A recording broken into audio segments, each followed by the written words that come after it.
एक हजारों में मेरी बहना। इमोशनल कहानी। बहन की शादी को 12 साल हो चुके थे। उसका ससुराल पड़ोस के गांव में था, लेकिन मैं अब तक कभी उसके घर नहीं गया था। लेकिन वह कभी कभार सबसे मिलने घर आती थी। एक दिन मेरी पत्नी ने मुझसे कहा कि तुम्हारी बहन जब भी आती है तो उसके बच्चे पूरे घर पर कब्जा कर लेते हैं और बहुत परेशान करते हैं। पूरे घर में सामान फैला देते हैं। खर्चा तो 2 गुना बढ़ जाता है। तुम्हारी माँ तो चोरी चुपके से उसे साबुन, वॉशिंग पाउडर, चावल और दाल ये सब चीजें देती रहती हैं। यह सब सुनकर मुझे बहुत गुस्सा आया। मैं मुश्किल से घर का खर्चा चला पाता हूं और मेरी माँ मेरी बहन को सब कुछ दे देती है। एक बार बहन घर आई थी, तभी उसके बेटे ने टीवी का रिमोट ही तोड़ दिया।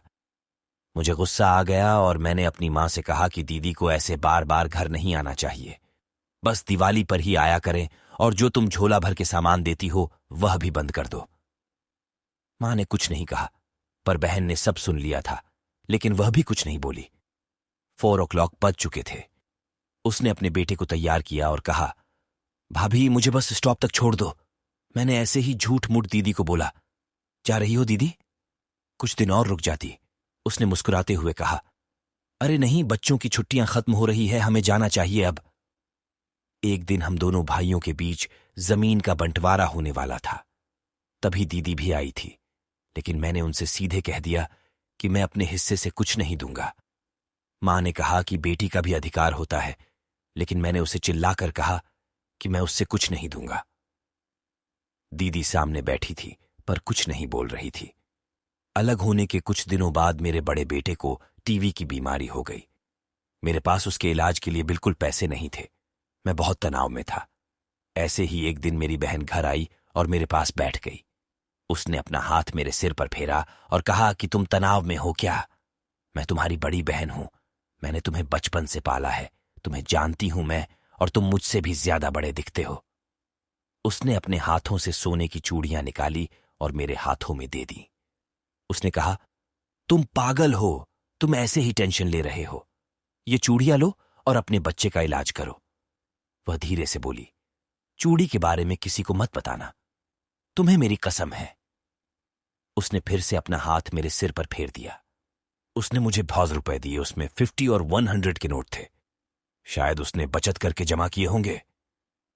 ये पैसे जेब में रखते हुए बोली कि बच्चों को जो चाहिए ले लो और इस तरह टेंशन लेकर मत बैठो। चलो, मुझे अभी जाना है। बच्चे स्कूल गए थे, इसीलिए सोचा जल्दी जाकर भाई को मिलकर आऊं, इसीलिए आ गई। तभी मेरा ध्यान दीदी के पैरों पर गया। उसने टूटी हुई चप्पल पहन रखी थी और पुराना दुपट्टा पहना था। वो जब भी घर आती थी, उसके कंधे पर हमेशा वही दुपट्टा रहता था। बहुत जल्दबाजी में चली गई और मैं कुछ नहीं बोल पाया। हाथों में वह चूड़ियां लिए मैं जोर जोर से रो रहा था। हम भाई कितने स्वार्थी होते हैं ना। पल भर में बहन को पराया कर देते हैं और बहनें अपने भाई का जरा सा भी दर्द बर्दाश्त नहीं कर पाती। उसके घर में वह कई समस्याओं का सामना करती है। दोस्तों, हमें थोड़ा समय देकर और अपनी बहन से हालचाल पूछना चाहिए।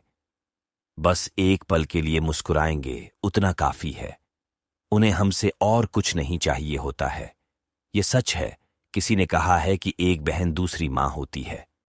अगर आपको वीडियो पसंद आया है तो वीडियो को जरूर लाइक करें और रंजीत कुमार वॉइस चैनल को जरूर सब्सक्राइब करें और नोटिफिकेशन बेल को ऑन कर दें, ताकि हमारी फीचर वीडियो का नोटिफिकेशन सबसे पहले आप तक पहुंचे।